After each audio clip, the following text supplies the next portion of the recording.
Мына былтыркы жылыга 443 миллион жазгансыздар бүт эле курулуш деп. Быйыл жазсаңар 243 миллион деп. Экөөнү кошсок 700 миллион акча болот атпайбы? Мен ошону айтып атам, эгерде ошо бүт эле курулуш каякта десек айтасыңар, бизде курулуш да жок деп атасыңар. Анда өзгөртүлөт, өзүңөрдү айтып атыңар анда. Мен ошону айттым, эгерде ошо 700 миллионго азыркы заманба бир жакшы улуттук банк түшүп калат эле ошого акчага. Анда көрсөтүлөт анда. Урматтуу Зейдин Исламович, мына сиз биздин отчетту карасаңыз 125 страницада турат да незавершенное строительство и оборудование установки деп. Бул международный эл аралык тастыктаган стандарттар боюнча жасалган да. Мунун ичинде мына разбивкасы бар да.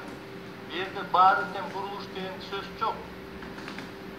Мен өзүм уже бир нече жолу комитеттерде түшүндүрүп бердим, мындай да түшүндүрүп атам. Бул международный классификация боюнча ушундай классификация кирет да. Анын ичинде оборудование бар,